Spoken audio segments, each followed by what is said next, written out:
Kia Stonic offers small SUV buyers yet another tempting choice. The looks can be eye-catching and it's good to drive in comparison to most obvious rivals. In addition, this car is reasonably spacious and pretty affordable to run, especially in diesel form, or when fitted out with the brand's impressive 1-litre TGDI petrol engine. Plus, prices are pitched keenly and you get a 7-year warranty. It is, in short, a very competitive proposition indeed. This Stonic is 70mm taller than the Rio model it's based on, and to compensate it has lengthened springs and dampers. At the wheel, you don't get a particularly commanding driving position, but what is on offer, rather surprisingly, is a slightly sharper driving experience than is available in the Rio. That's down to a standard torque vectoring system that gives you extra traction at speed through tight corners. Plus, there's also a stiff body shell and fairly firm suspension that acquaints you with small bumps and tarmac tears, well, a little more keenly than is the case with some rivals. It's nothing you couldn't live with, though, and suspension smoothness improves the faster you go. Thanks to this, and thanks to very reasonable levels of refinement, the Stonic is a surprisingly able partner for longer trips.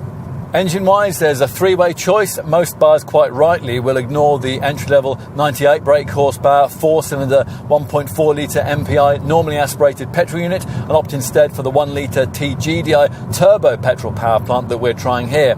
This 3-cylinder unit develops 118 brake horsepower and can be impressively clean and frugal, managing 56.5 mpg on the combined cycle and 115 grams per kilometre of CO2. Those are the kind of figures that, until recently, you would have needed a diesel to achieve in this segment.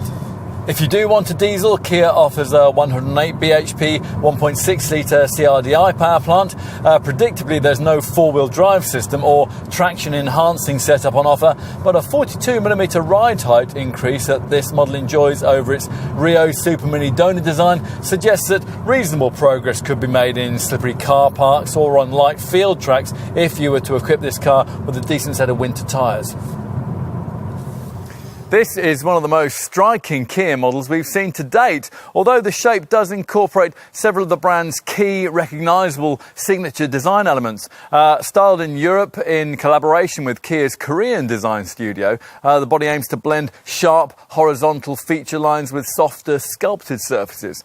Now, like most cars of this kind, you have to add quite a lot to the entry-level price if you're going to get the kind of personalised look that we've got here. But if that's possible, well, you get yourself a car the neighbours will really notice. Inside, this Stonic doesn't really seat you much higher than you would be in the ordinary Rio model that it's based on. And you'll also miss out on the kind of jaunty cabin finishing that you might expect from a car of this kind if you don't stretch to a high-grade trim level like this one that brings inside the contrasting roof and mirror colour that you chose for the exterior. Here, as you can see, we have that, hence the lime green trimming around the middle of the dash and the centre stack that is also matched to similarly coloured steering wheel and upholstery stitching. And in the back, well, it's best not to get your hopes up too much here, given that the wheelbase of the Stonic, or in other words, the space between the front and rear wheels, is no different from the length available in that little Rio Super Mini. On the plus side, the body shell is slightly wider than it is in a Rio, though not by enough to make the prospect of sharing this back seat with two other adults a particularly comfortable one, and that's despite this low centre transmission tunnel.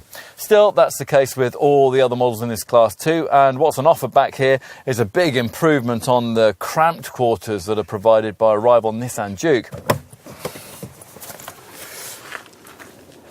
So let's finish with a few words on boot space, which, thanks to this Stonic model's longer rear overhangs, has risen by 27 litres over what you get in a Kia Rio.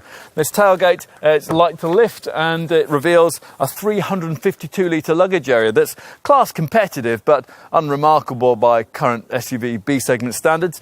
Push forward the 60-40 split folding rear seat and you'll reveal a relatively flat loading floor with as much as 1,155 litres of total fresh air if you load up to the roof. Here's yet another Kia that should change the way you think about this ambitious Korean brand. Not only is it well built and decent value, but it also manages to be cute and characterful in a way that potential buyers will like. Which is just as well, because it faces a growing army of increasingly accomplished rivals, also targeted at buyers in the small SUV segment. True to its name, this car sets out to offer a speedy tonic to Duke and Captur class models of that sort, a more complete little crossover than you might have expected this kind of money would buy you.